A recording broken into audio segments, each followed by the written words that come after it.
Good afternoon, everyone. My name is Jay Feinberg, and I'm Gift of Life's founder and CEO. It is my great pleasure to welcome you to Gift of Life's inaugural town hall addressing healthcare disparities in our communities. I'd like to thank our amazing organizing partner, the NAACP, and our sponsors, Morgan Stanley, Fidelity Investments, McKesson Corporation, and Rubius Therapeutics for their tremendous support. Today's topic could not be more timely or important.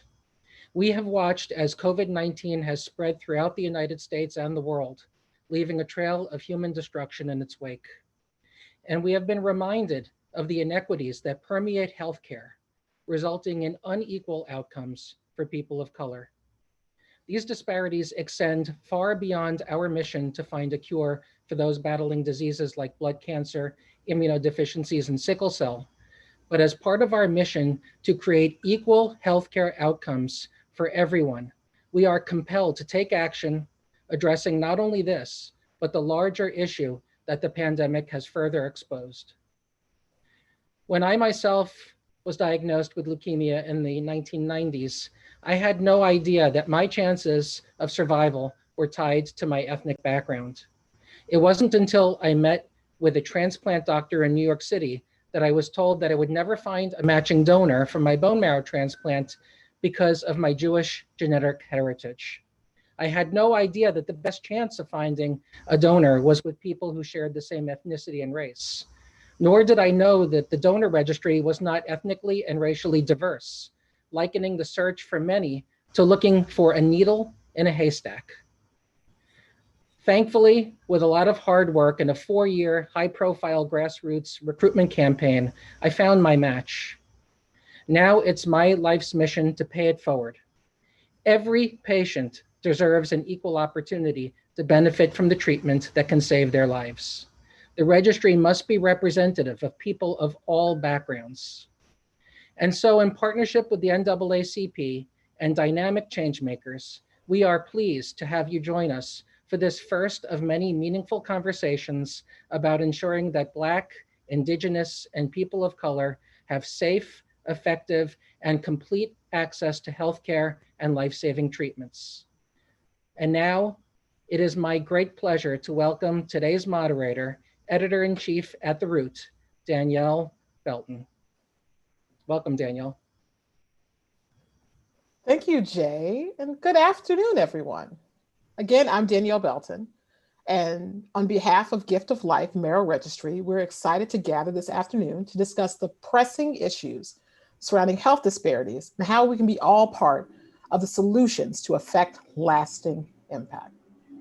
As a person who suffers from a chronic illness, I have bipolar disorder, I know the importance of access to good health care.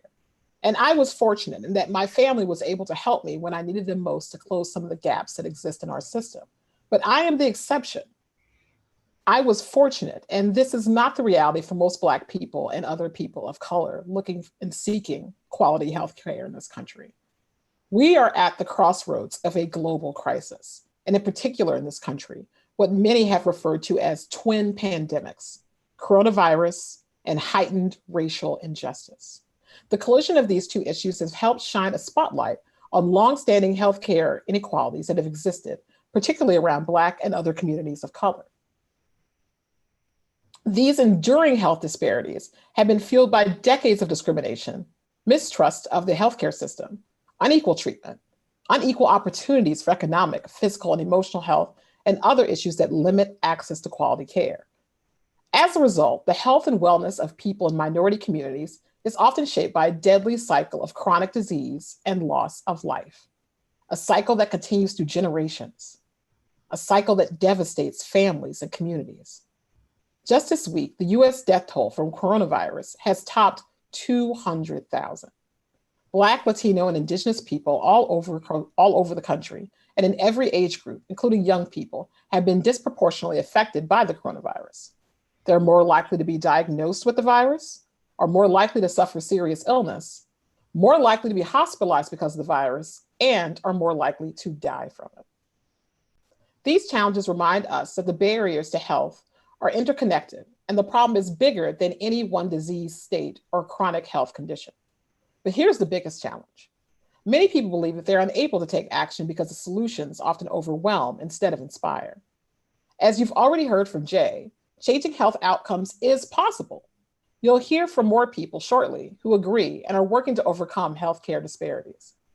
We will explore how advocacy, partnerships, and youth-led efforts can serve as a powerful catalyst toward building and sustaining healthy and equitable communities through discussion with our esteemed panelists, including Dr. Kelly Tice Wells, a family physician with a background in public health, who serves as Florida's Blue Senior Medical Director for Medical Affairs, Victoria Baptiste, Henrietta Lack's great-granddaughter, who regularly talks about the Lack's family story and works as a nephrology nurse and patient advocate, and Dr. Joy Harden Bradford, a licensed psychologist, speaker, and the host of the wildly popular mental health podcast, Therapy for Black Girls.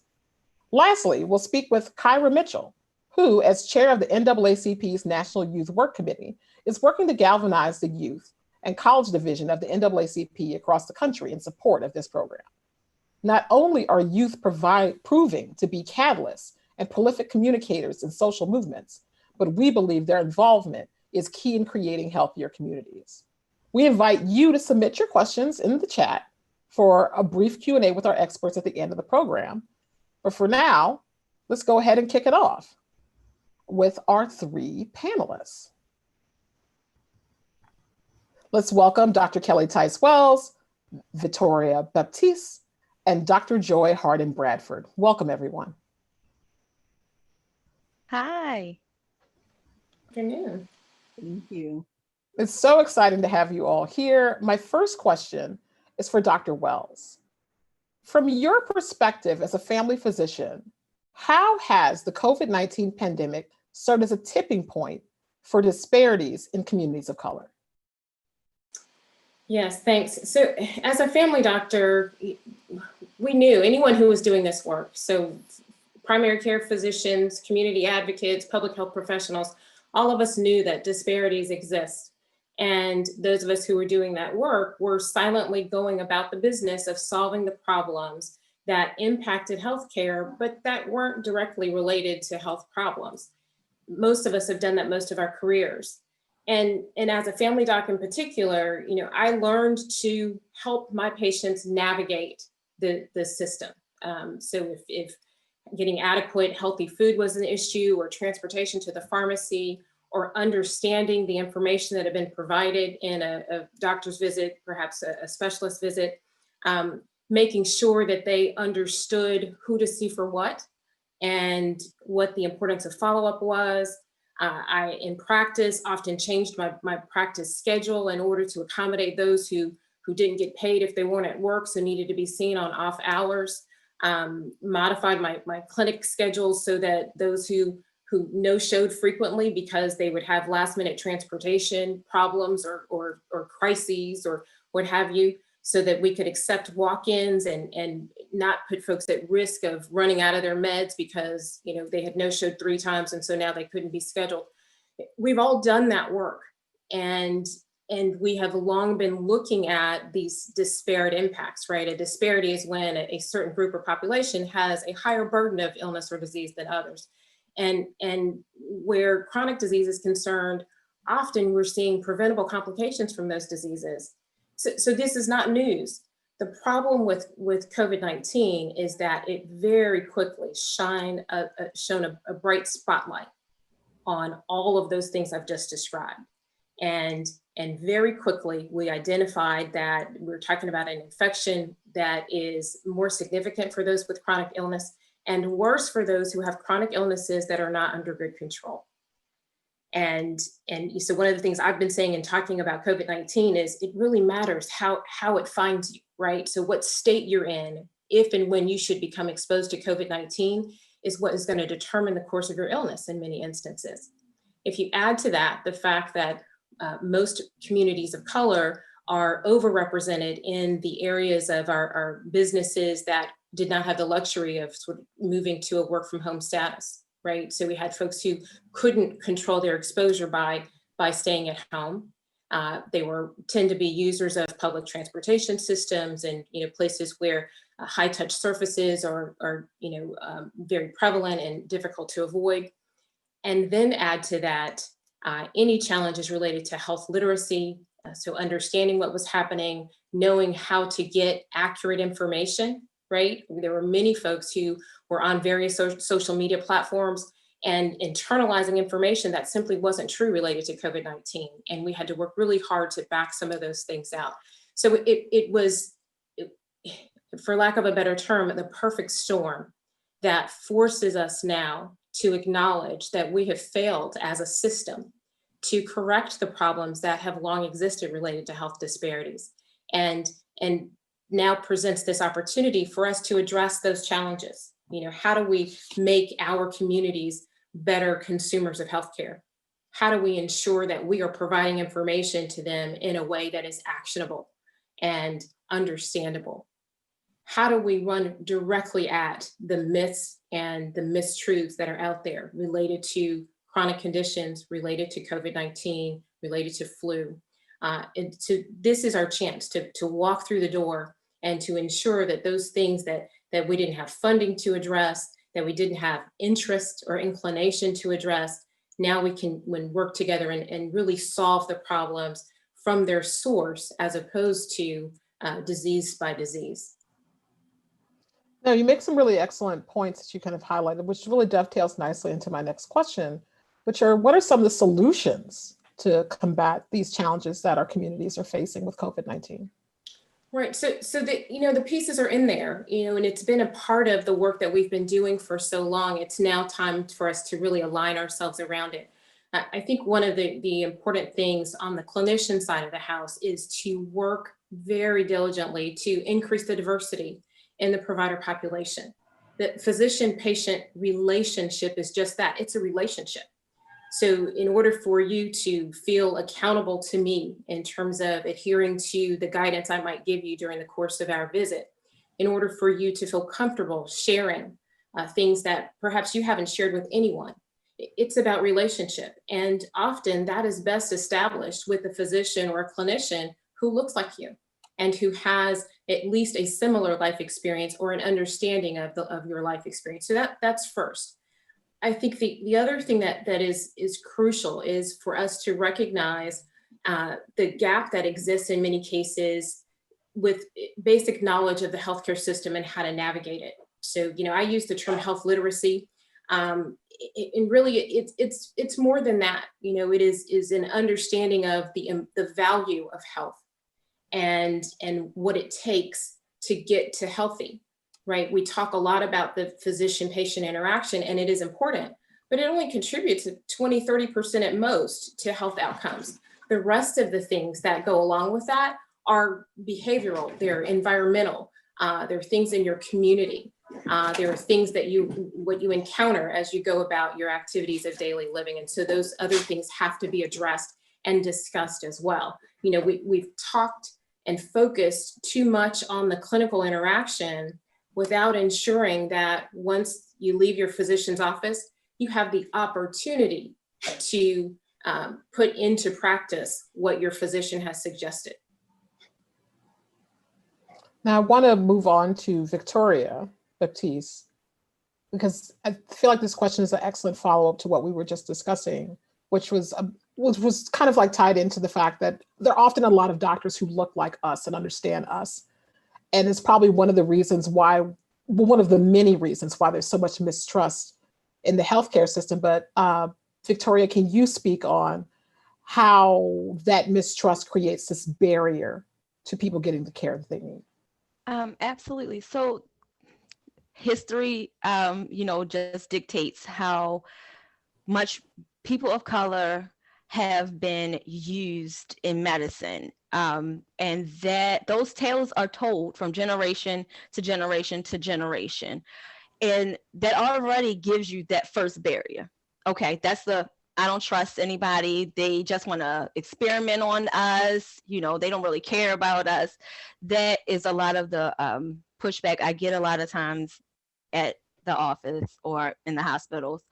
A lot of the other issues around race in medicine with as far as trust is making sure that once you tell a patient something, you follow up with that, or you're You are continuous in the information in which you give the patient. So if the patient comes in and you tell them, you know what, this is what it is, I'm certain that's what it is, and we're going to do this, this, this, and this. The patient tries those things, they don't work, they come back in and you say, oh, I don't know why we did that. We should have done this, this, and this. That is the next step to patient's mistrust. It could have been an honest oversight. It could have been that the patient presented with so many symptoms that could have been more than one diagnosis, but we need to explain that because they hold you accountable for the information that you gave them the first time. And that's what they are riding on. That they came to you, they trusted you, they expected you to know how to cure whatever this situation is. And when they get that misinformation or the misdiagnoses, then that puts us back 15 steps, you know, as far as that trust. I trusted you enough to come here. You didn't give me what I needed, or you told me two different things, or now I've talked to the physician.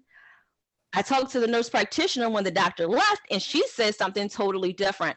So continuity of care is one of the biggest things that we have to really work out in communicating amongst the interdisciplinaries. Like, you know, you have the nephrologist, because again, I'm a nephrologist, you know, so we have the nephrologist, we have primary care physicians, and we have the other specialty doctor, cardiologists and everything. The patient sees all of these doctors. They don't see them at one time. The cardiologist has told me this, the nephrologist has told me that, the nurse practitioner then tells me this. So then they get confused, not even just by the treatment, but who do I trust? Who do I listen to? And why aren't you guys talking to one another? So those breaks in the system just keep compounding on that mistrust for the patients. And then when the person that gives them the proper information gets them, by the time they've gone down all those different people and they get to you and you're giving them the proper information, now they don't want to hear it. Because why should I listen to you when I've seen 4 other practitioners? They've all given me different information. What makes you any different? How do I know that you know what you're talking about? So those are different levels of why patients don't trust us. It's the history. That's the biggest barrier. You know, not having enough communication between the disciplines is another thing, because then it makes the patient feel uncertain about the care that they're getting.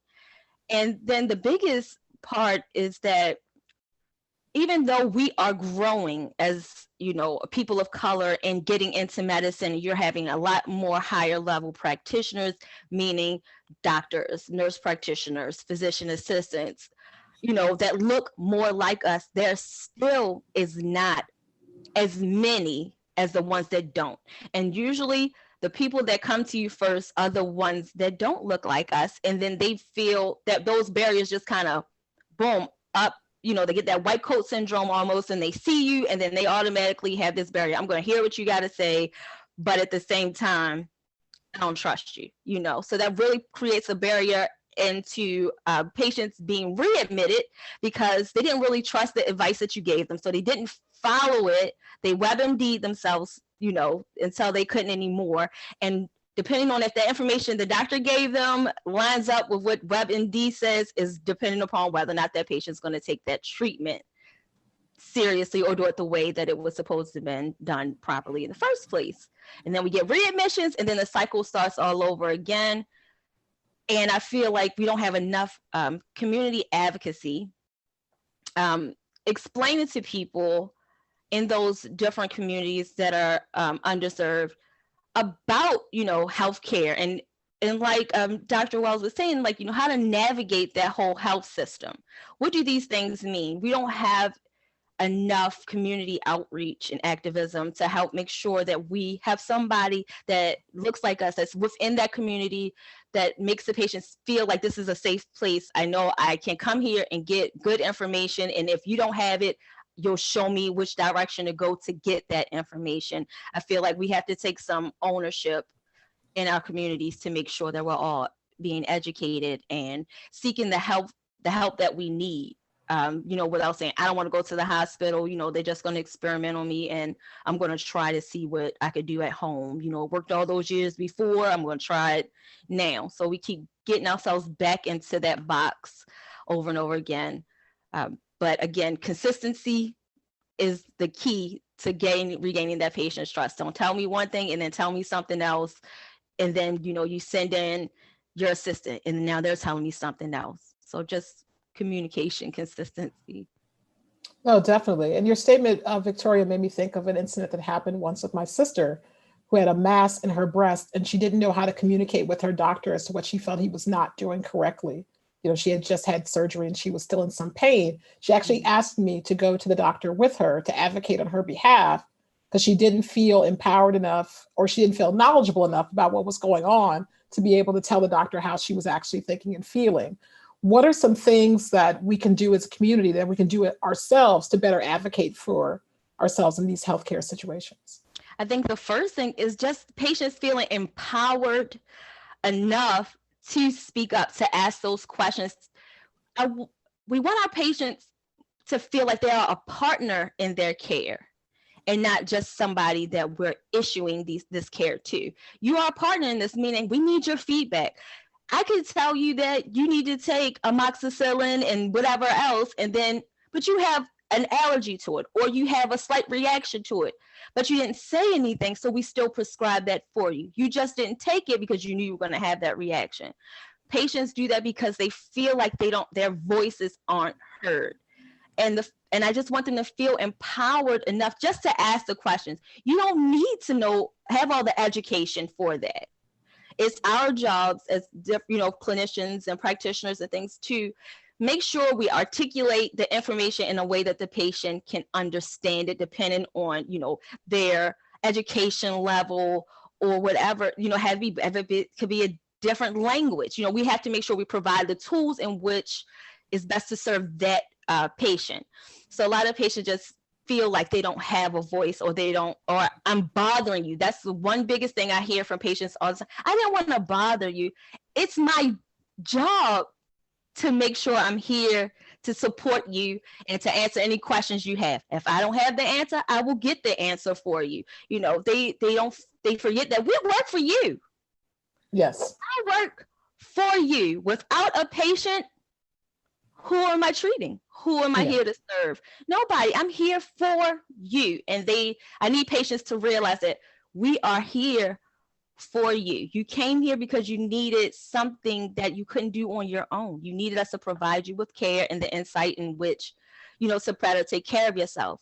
But in that, you have to be empowered enough to ask those questions. If you read something on the, consent forms or anything that you did not understand, then do not sign it. You call for your nurse, or you call for whomever is closest to you to make sure that you get that question answered. So the biggest part is patients feeling empowered. I know we come from a long history of, the doctor knows best. You don't question the doctor, or you don't question, the medical staff. They said this is what it is, and that's what it is, and you just do that. We've grown from that, and we've realized in healthcare that having a patient as a partner in this works better for all of us, because then you learn things about your patient that you didn't know at first. All I see is your diagnosis right now and what we need to do to take care of that. But I don't know about what your other disparities are. I don't know if it's lack of insurance or lack of having enough money for a copay. It could be something as simple as that. Not having transportation to get back. Oh, Victoria, can everyone hear Victoria? Victoria, I think your audio went out. Okay. Sorry, Victoria. We seem to be having some issues with your audio right now, so I'm going to move on to Dr. Bradford. Okay. Okay, now I can hear you. You popped back up. I don't know what happened. But I'm going to pivot to Dr. Bradford. A lot of what Victoria is talking about, especially around this mistrust, is also kind of rooted in just the stigma that a lot of African Americans deal with when it comes to seeking help, especially for their health and especially for mental health. How do we remove this stigma around mental health so that people can get the help that they need in their communities? That is such an important question, Danielle. I'm really appreciative for everything that Dr. Wells and Victoria have shared, because I do think we have to look at the history, right? Like we cannot deny that this has been a large part of our culture for a long time. But I think programs like this are just conversations we have with loved ones or young people in our communities. Every time we talk about mental health as though it is something that we all have, right? So I think we tend to only think about mental illness, but don't consider the fact that we all have mental health that we need to tend to. And so I think every time we have a program like this where we are having these kinds of conversations, it makes that thing more talkable. It's not this dirty secret that we have to hide anymore. Now we can have grand and open conversations about it. So I think just the sharing and the continuing to have the conversation does a lot in terms of reducing the stigma, particularly as it relates to mental health. So that kind of like does tell me into my next question. You know, so you have a loved one in your life, or maybe it's even yourself, you know, who you care about deeply, who's having an issue, whether it's a chronic mental illness like mine, which is bipolar disorder, or maybe they're just going through a rough patch, a rough time, and are having trouble coping. What's the best way for people to find the right provider for themselves or their loved one? So this is a very difficult sometimes process, and I think a lot of people get really frustrated, but I think it is also important to note that you don't have to be in a crisis to actually reach out and seek support. So I think that's a huge misconception about therapy, is that we only can go to therapy when we're at a code red, right? And the truth is that if you scale back and go just when maybe you're on a yellow, like, oh, some caution lights, right? You might even be able to prevent the situation from escalating and becoming a full-blown crisis. So I definitely want to start there. But I do think that there are increasing lots of resources related to finding mental health providers, particularly ones who look like us, right? So on our website at therapyforblackgirls.com, we have a therapist directory that has over 2,000 therapists across the country and in Canada who love doing great clinical work with Black women and girls. And so you can search by your insurance, you can search by your zip code to find someone who's in your area who does the kind of work that you're looking for. I also think that when you're looking for a provider, you do want to make sure that you find somebody who has a specialization in the thing that you're coming for, right? So I think this is what gets people tripped up too, is that most therapists have like general training, right? Like there are some things that most of us know how to do, but there are some things that you will need more specialized training for. So if you are struggling with like an eating disorder, perhaps, right? You want to make sure that you go to someone who has specialty training in an eating disorder. The other thing that I would encourage people to know is that just because you don't hit it off with your first therapist does not mean that therapy doesn't work. Right? It just may mean that that therapist was not the best one for you. And it doesn't have to mean that you're a bad client or that you are a bad therapist, but like you heard Dr. Wells say, it is about the relationship. And we know we don't always have great relationships with everybody. And so if your therapist is not a great fit for you, if you just don't feel like you click, then it's okay to say, you know what, this has been fine, but I think someone else might be a better match, as opposed to just giving up completely on the process. I completely agree with all that. As someone who has gone through a multitude of therapists trying to find one that works for me, a lot of that really, really resonated. I thought that was really important for you to say, Dr. Bradford, and I appreciate it. So I'm going to send away the panel for a moment because I want to introduce our next guest, who is last but certainly not least. I want to welcome Kira Mitchell. Welcome, Kira. Hi, Danielle. How are you? I am excellent. So today's conversation is the kickoff to a series of town hall conversations that will also take place virtually on college campuses nationwide. From the NAACP's perspective, what can young people, particularly college students, do to make a difference? I love that question so much because I think so many times people, especially younger people, tend to get discouraged of, oh, I can't do anything to make a difference because I'm so young. But when we look back at things like the civil rights movement in the 60s, or even today with the different Black Lives Matter protests and rallies that are happening, young people are the ones that are on the front lines, that are the ones leading it. And our NAACP units across the field have been very active in these things and addressing issues on state, local, and national levels, especially in health disparities. And even now in this moment of COVID, I think that's raised the concern even more of what can we do? Because they know that COVID may have stopped some things, but it hasn't stopped everything. And I think it's just shown more health disparities that we have in our communities. So we at the NAACP have partnered with the Gift of Life organization to come up with 5 simple tasks that people can do. One, just making sure that you join the Gift of Life Marrow Registry so that we can make sure that we can find more donors to help and save more lives. And also making sure that if you're anything like me, you get involved in the election season. So I know the presidential debates happened last night. I don't know how many people watched them, but I know my eyes were glued to the TV last night. So you can go to naacp.org/vote to check all of your voter registration status, check register to vote if you need to register to vote. And even if you want to sign up to be a volunteer throughout your community, going to blackvoiceschangelives.org, and you'll be able to get all the information to spread throughout your community.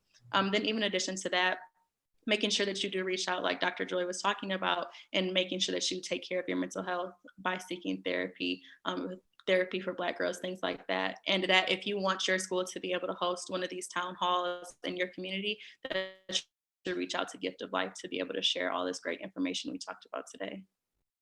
What are the main takeaways you want people to come away from with your town halls? I think the main takeaways that we want people to take away from it is just that you're never too young to get started, and that little changes that we make can make huge impacts on people's lives. So no matter how small we think that things are, you never know the impact that it's going to have on someone else. No, that's absolutely incredible. So I think we've learned a lot from the discussions that we've had with both Kira and our 3 panelists, that we basically need to keep the pressure up on making others aware of the issues at hand and how we need to address these healthcare disparities. And we also need more partnerships like the ones that are happening right now between, Gift of Life and the NAACP. And we need to have more partnerships around the various conditions and diseases that impact us as well. Also, I think we realize that tremendous results can be achieved through simple action by taking part in discussions like these, sharing information, spreading awareness. So I greatly appreciate what everyone has had to say so far. And I would love to open this up to questions from our audience. I see we already have several in. So I'd like to bring back our panel and let's get to some of these viewer questions. We have so many. So the first question that I'm going to pop up, and I'm going to direct this towards Dr. Wells. How do we increase the number of students of color going into medical fields? A great question, and it's one that's not well addressed because it seems like such a long-range goal, right? It seems like when we step to solve problems like this, we want to address the low-hanging fruit, and we don't see the pipeline, so to speak. And I can tell you that the critical piece there really is mentoring. It is exposure. It is ensuring that young men and women of color have the opportunity to see professionals and understand and conceive of the thing that they themselves might be able to do. I'm the daughter of a nurse, and I can tell you, I remember being 13, sitting cross-legged on the floor in my parents' living room, reading Ebony magazine, and seeing the article about Alexa Kennedy, who was the first Black female neurosurgeon in the world. It changed my life, okay? And it is those sorts of examples. And so all of us in our respective places work hard at being excellent at what we do, because we need to recognize that there are people that are watching us. And those who don't have the exposure, who don't have the opportunity to benefit from your great examples, we need to be sure that we create opportunities. So there are organizations that have been doing that work for years, and we need to tap into them, and we need to partner. The other thing I would say is that as we move to solve this problem, we don't need to build it off the side of our desks. There are advocates in every community that are already working to solve these problems. And so partnerships with YouthWorks and other organizations like that with the NAACP will help kind of lay the foundation. And then all you need is the expert who can show up and say, hey, here's what it's like to be me. And if I had it to do over again, I would do this and not this, right? So that we need to build upon that infrastructure and don't feel like it's too too much of a long range goal to begin laying the pieces of that right now. I mean, thank you for that. I want to bring back Jay Feinberg. We have an audience question specifically for him. Is it possible to bring Jay back up? Awesome. Hi, Jay. Hi. So we have quite a few questions directed to you, one specifically about how they can join the Gift of Life Registry. Can you show us how someone can be a part of your registry? Yeah, so it's actually very simple. It just involves a simple cheek swab. Just swabbing the inside of your cheek with a kit that looks like this, and you return it in the mail. We send it out from our office and you get it at home. You do it in your kitchen or your living room, you return it back, and that puts you in the registry with the hope that you actually will get to save a life, which is the greatest gift that one human being can give to another. But while we're on the topic of the registry, I just want to take a moment to mention that it's very important that we dispel a lot of misconceptions about there in healthcare, and in particular in what Gift of Life does, the misconceptions about the donation process, because people get their education and their information about what's involved in being a donor from Hollywood. And unfortunately, movies and TV shows tend to over dramatize the process and really make it appear very, very scary and very, very painful when it really is not. Just to put it simply, we talk about bone marrow transplants, but in reality, it's just taking some blood from the arm, like donating platelets. It's really that simple. Something else that I wanted to share was, something that I think is a concern for a lot of people, and that's the privacy of their healthcare records. And to make it clear to people that this information is not shared in any way, shape, or form for anybody. It's protected by HIPAA, it's protected by federal regulations, and it's protected because, bottom line, it's just the right thing to do. So that information, that people's donor information, is kept very confidential and very secure. One other question that people have is, something that I brought up before, and that's, why do we need to increase diversity? And the bottom line, as I mentioned earlier, is that it's your best chance of finding a genetic match. Your tissue type is like your genetic fingerprint. That's why we need to increase the registry. And if we don't do this, then all of the people out there who could benefit from a bone marrow transplant or a stem cell transplant will never have an equal opportunity to receive one. And the worst thing in the world for a patient to hear is that there is a cure out there for their disease. That cure exists, but they will never get it because of their background. We can't allow that to happen anymore. Everybody needs it. We need to democratize cell therapy. We need to make it equal opportunity for everybody.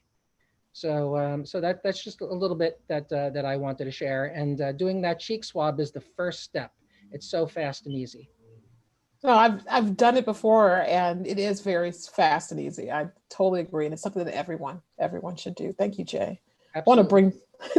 Thank you. I want to bring back our panel because we have a few more questions for them. All right. So this next question is for Victoria.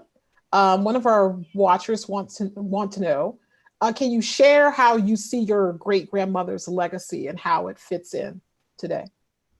This is my great-grandmother's legacy. Us having these type of conversation that's meant to repair a lot of the damage that's been done throughout history. I feel like this is what her legacy is about. At least that's what our family initiative for her legacy is about. Making sure that we are advocating for people, that we are making sure that, people that are voiceless, have a voice through us, because not only did my great-grandmother go through those disparities, somebody else's grandparent may have gone through something similar to that. All those great-grandchildren of people that went through the Tuskegee experiments and everything, those are the people I'm out here speaking for. I'm speaking for all of my patients, whether I've met you yet or you've seen to see me. This is what her legacy is about for our family, is just to educate people, having these conversations, making sure that the information gets out there, one conversation at a time, making sure that we uplift the youth and make sure that they know that they make a difference. They are our future. When we are long gone, this earth, this world is all you guys. They'll still be here, and we need them to take, control.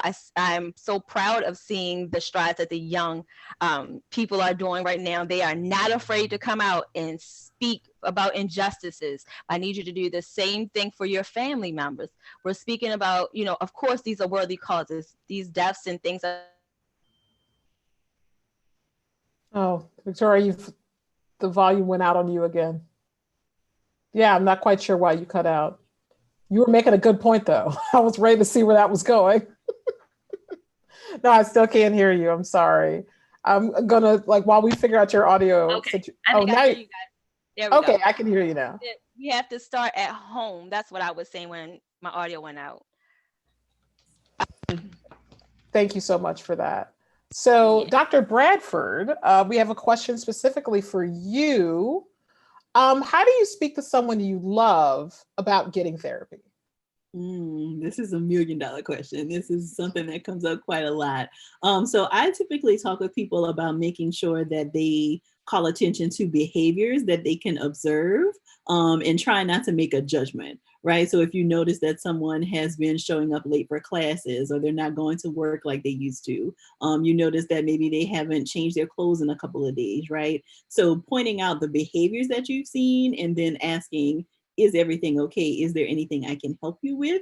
Is a way to enter the conversation, as opposed to, I think you're depressed, we need to see somebody, right? Like, it's a very different tone. And so, the first instance is what is inviting the conversation, as opposed to shutting it down. So calling attention to behaviors, and then doing some of that research and the legwork before you talk with the person can be really helpful. So people who are in the midst of like a mental health crisis sometimes don't have the energy to look through therapist directories and figure out which numbers they need to call and how do I get to this office, right? And so if they can have someone who has already done some of that legwork for them, which you can, then that, may be removing a barrier to them receiving the care that they need at that moment. No, that's excellent. I was wondering that myself, to be honest. I very much appreciate that answer. I want to pivot back to Dr. Wells. How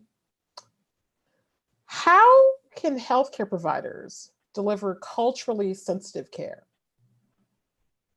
It's a great question. And I want to start by just speaking to the interconnectedness of the system. I think one of the things that works against us is, you see a doctor for this and a therapist for that, and we do not acknowledge the importance of some of the organic overlaps, if you will.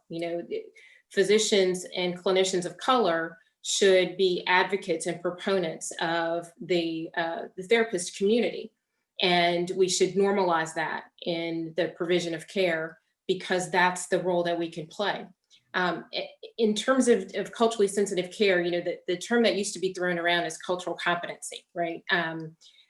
Which, I don't love, because what that really devolved into was training physicians and med students in guessing what sort of diet their patient had based on their race and ethnicity, and sometimes based on their outward appearance and not how they identify themselves. It just, was wrought with bias and really kept us from seeing the individual. So I don't like to do that.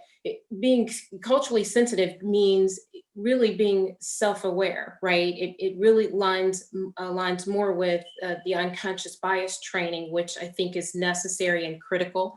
And it's the tough work that needs to be done for clinicians to help them see themselves, right? Until I can acknowledge what assumptions I tend to make about you, how I may prejudge you, right? That's what prejudice is. Then I can't really understand what your experience of me might be.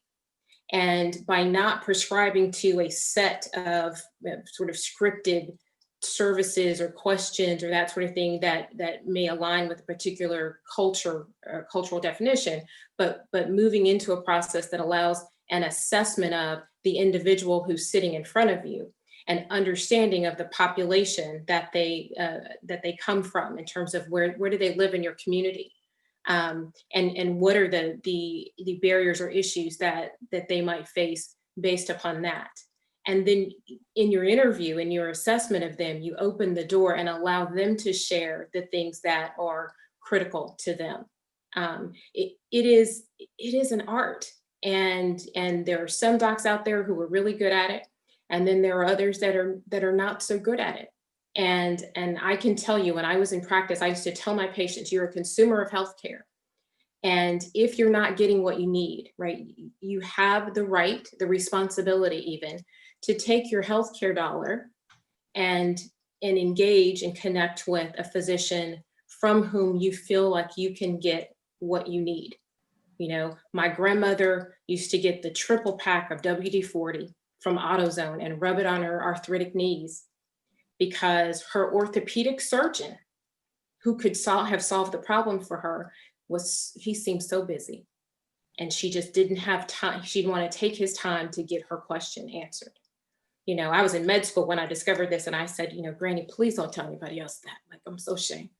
But it has never left me, because she had insurance, she had access, right? But still there was a barrier, and cultural sensitivity really is training clinicians to understand that barrier may exist, even if it's not vocalized, and go get it and then move through it.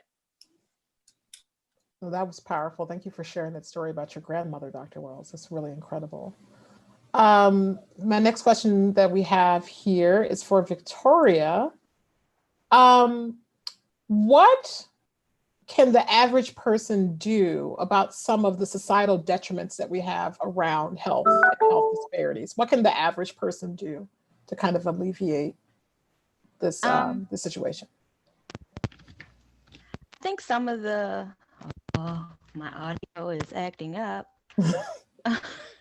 It's like terrible. So can you hear? You still can't hear me? Yes, I can hear you. You hear me? Okay. Some of the things that we can do first is asking questions. You know, that's one of the first things we need to be open to doing is opening, you know, asking questions about things. Some of these other disparities that we have are fixable ones. Like transportation issues and things. That's what the social workers and things at the hospitals are for. We do have things at the hospital, different, you know, tools to provide patients with. But if you don't communicate that or ask us about them, then we can't provide you with those things. Other disparities, most disparities I find is just that trust issue. That's one of our biggest disparities as the people, is that trust issue, and feeling confident enough to come to the hospital for their care and know that you're going to get the care that you're signing up for. But the only way that we can get through that particular disparity is, like Dr. Wells said, not giving up. This is your healthcare dollar. There is more than one physician out there. It is not a one size fits all. You have to feel confident and comfortable with your practitioner, and knowing that there's more than one out there is the biggest step to bridging that gap, because a lot of times patients see that one doctor, they don't like what they said or what they heard, and they give up. Don't give up. There are thousands of doctors out there, those social workers, even your nurses and other employees at the hospital will be willing to help you find another physician or another practitioner that you know you need to seek, and that you do have the right to your medical records, so you can get whatever we did to you there and take that information over to your new practitioner, so they're not starting from the beginning, you know, all over again. Thank you. Those are excellent points. I have a couple of questions for Dr. Bradford to kind of wrap things up.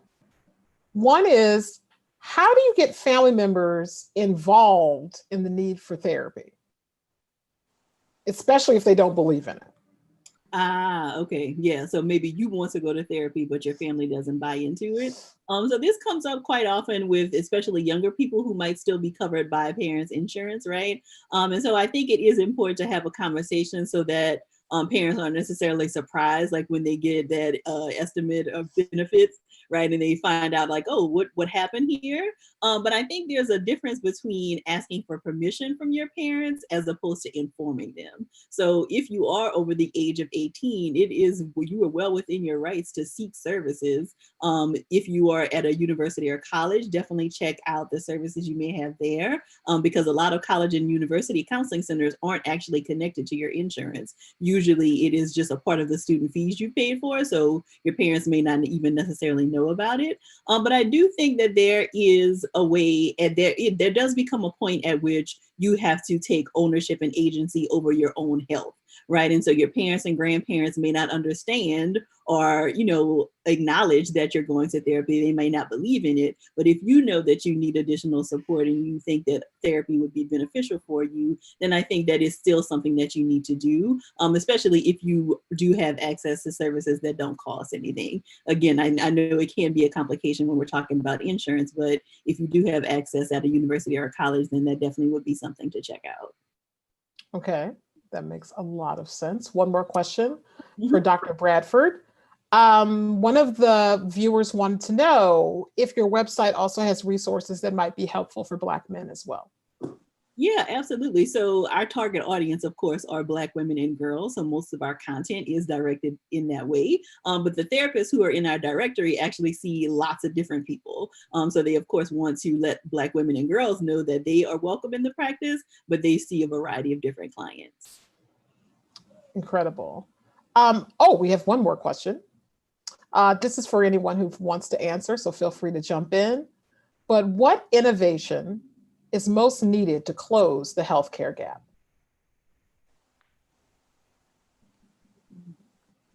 So I'll jump in. I'm going to say that one of the things, related to COVID-19 that I think is valuable is it proved to us as a healthcare system that we could do some things that we had not really leaned into, right? Figuring out how to do virtual visits and telemedicine because you had to.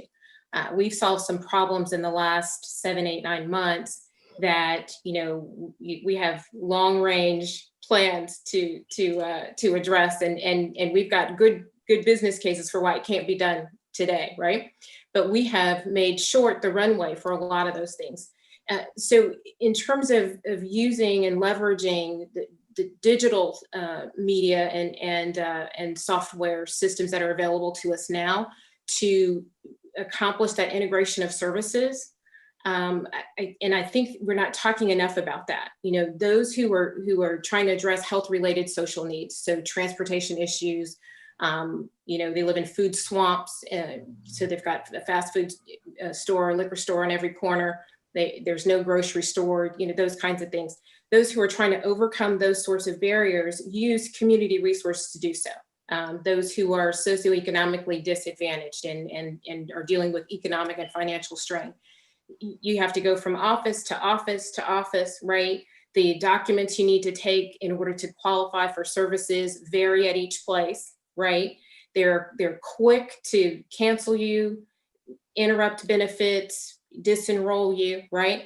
And there's an opportunity now, right? The courthouse is still happening, right? I got divorced during the pandemic, okay? Like things are still happening, right? It's working. This is our chance to really hold accountable those independent individual agencies who have their set of rules and set of guidelines and just the way they like to do stuff because their software system is old or some upstream regulatory influence or what have you.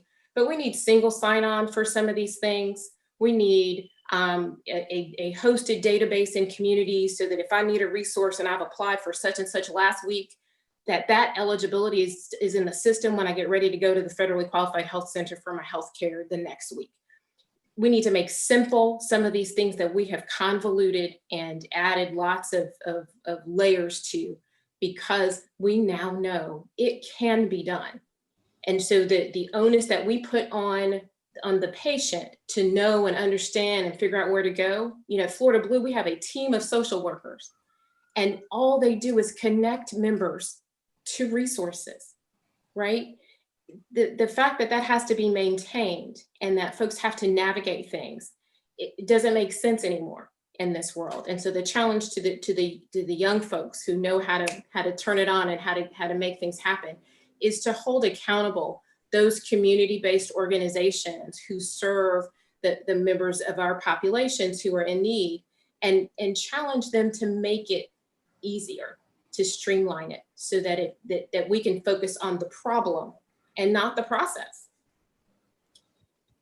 All right, that was amazing. We're gonna have to leave it at that because it's 2:58.